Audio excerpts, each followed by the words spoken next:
Ciao a tutti e bentornati su Red Black Insights. C'è un equivoco di fondo quando parliamo delle ambizioni di una squadra di calcio. Spesso pensiamo che esista un solo modo per costruire un grande club, legato semplicemente a chi spende di più. La realtà però è che esiste non un'unica strada, ne esistono ben quattro.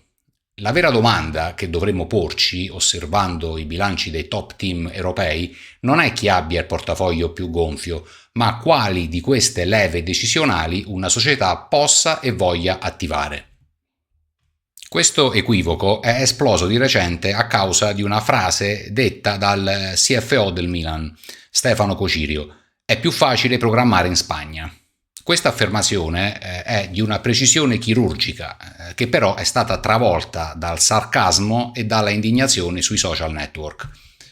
Il dibattito che ne è seguito si è polarizzato in un confronto binario e imperfetto tra il Milan e l'Atletico Madrid, dimenticandosi completamente dell'Inter e ignorando il diverso ecosistema in cui questi club operano. Per capire davvero le dinamiche del calcio moderno dobbiamo quindi uscire dalla narrazione superficiale e smontare i bilanci attraverso un framework analitico ben preciso.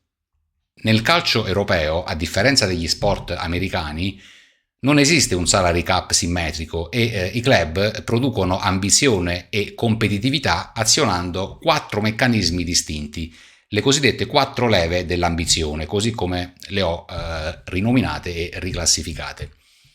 La prima è la certezza UEFA, ovvero le entrate garantite da un campionato che si presenta strutturalmente poco competitivo al vertice, nel caso della Liga, di cui parlerò a breve. La seconda è la leva del debito, cioè l'accettazione di passività crescenti per finanziare una competitività immediata della rosa. La terza leva è lo stadio di proprietà, cioè un'infrastruttura capace di generare enormi ricavi strutturali, stabili e impermeabili ai cicli sportivi. Infine, la quarta leva è la crescita commerciale, slegata dalle infrastrutture fisiche e fondata sulla forza globale del brand. Prendiamo in esame la prima leva, quella del cosiddetto cuscinetto Champions, che ci spiega in modo inequivocabile cosa intendeva Cocirio. Se analizziamo le ultime 13 stagioni, la soglia dei punti necessari per arrivare quarti in Liga Spagnola o in Serie A è praticamente identica, fermandosi intorno ai 70 punti. Quello che però cambia in maniera radicale è la certezza di quel risultato. In Spagna il distacco medio tra chi va in Champions e chi resta fuori è di ben 7 punti, offrendo al club una stabilità enorme che sblocca importanti contratti pluriennali e permette di avere un accesso al credito molto più facile. In Serie A questo cuscinetto di sicurezza crolla ad appena 3 punti.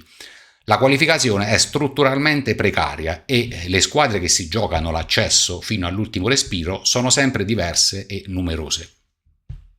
Una volta compreso il terreno di gioco, analizziamo i 3 club del nostro confronto, partendo dall'Atletico Madrid. Un vero e proprio massimizzatore a caro prezzo. I Colchoneros sono l'unica squadra che aziona tutte e 4 le leve in contemporanea. Beneficiano infatti di un'incredibile certezza UEFA, con 13 partecipazioni di fila alla Champions League, possiedono il Metropolitano che frutta oltre 191 milioni tra stadio e coppe e lavorano benissimo sul lato commerciale. Tutto questo ha però un costo impressionante. Per mantenere questo status, l'Atletico vive con un debito pesantissimo, registrando una posizione finanziaria netta stimata ai meno 640 milioni di euro.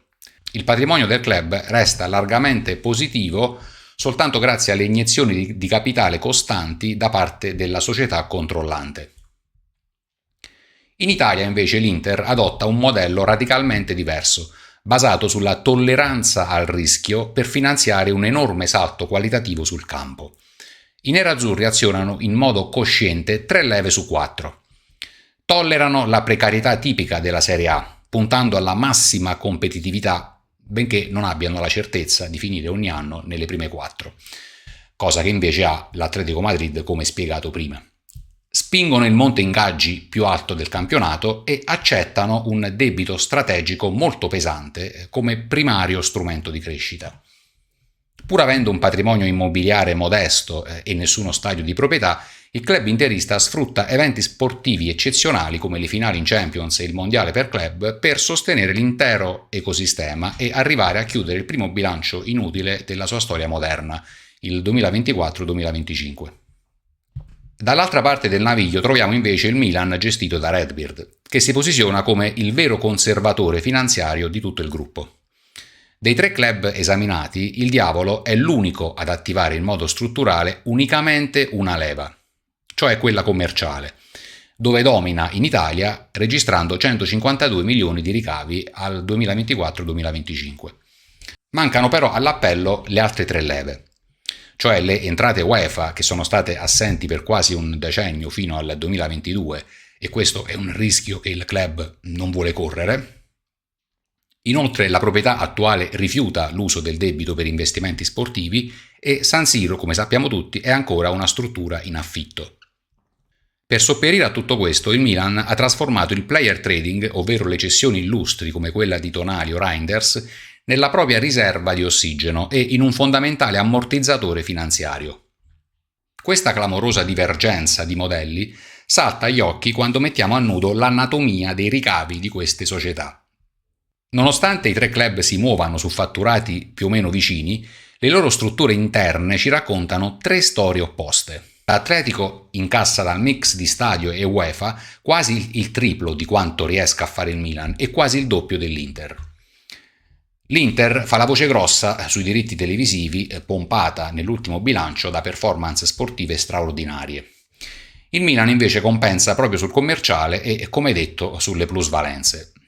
Non si tratta di semplice superiorità gestionale in quel campo, ma della fotografia di una necessità fisiologica del club per riuscire a rimpiazzare quei ricavi strutturali di cui al momento è sprovvisto.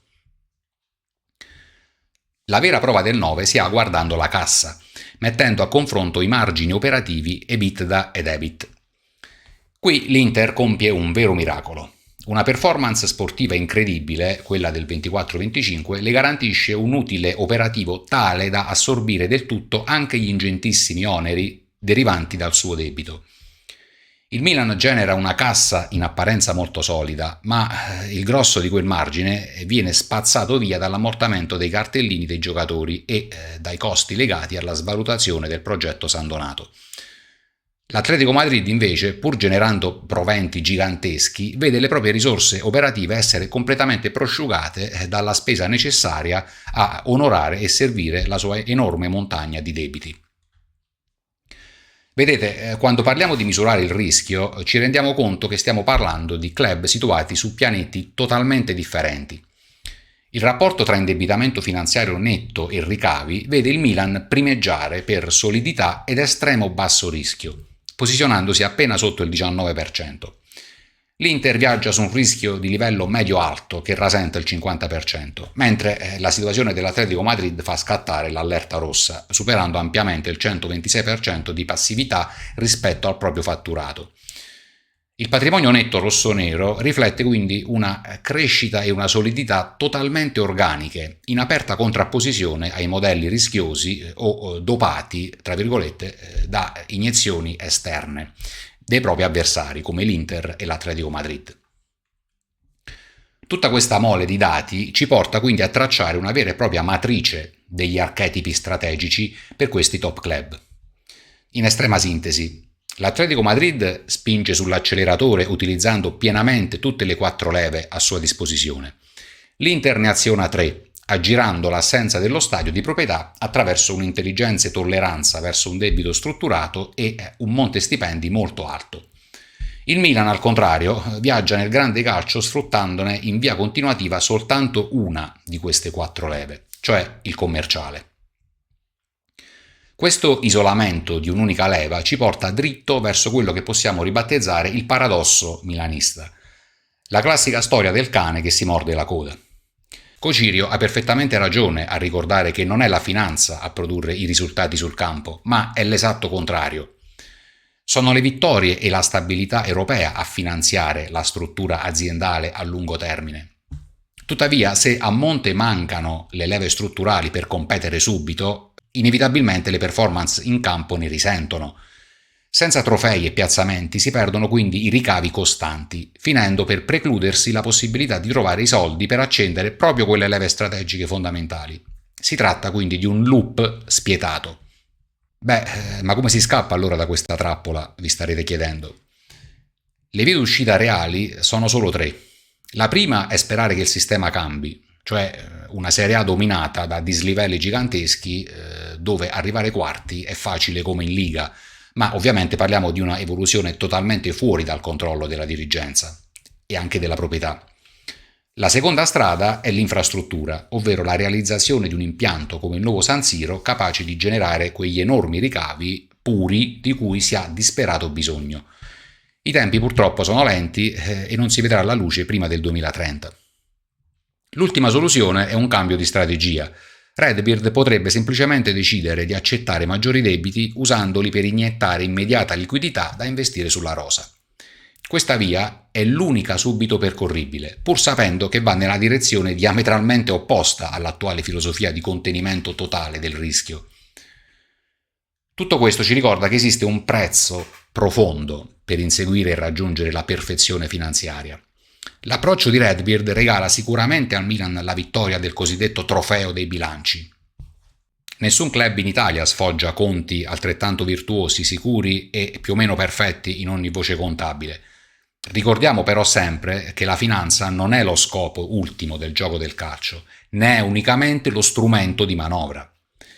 Stiamo parlando di club calcistici, cioè di squadre che scendono in campo per effettuare una prestazione sportiva, non finanziaria. Quindi uno strumento che viene calibrato soltanto per anestetizzare i rischi e tenere i conti perfetti produce inevitabilmente per i tifosi una curva di crescita sportiva molto più ripida, complessa e altalenante rispetto a chi, come competitor diretti, lo tara invece per aggredire il mercato e massimizzare subito le vittorie. C'è una bella differenza. Osservando le dinamiche alla base di questo durissimo percorso gestionale, scelto dalla società con grande chiarezza sin dal 2018, quando c'era Elliott, capiamo molto di più sul passato e sul futuro. Si può affermare, arrivati a questo punto, una grande e cruda verità. La clamorosa impresa che portò alla conquista dello scudetto del 2022 non è stata la regola o il preludio a una normalità dominante, bensì un meraviglioso, irripetibile incidente di percorso all'interno di una salita strutturalmente spaventosa.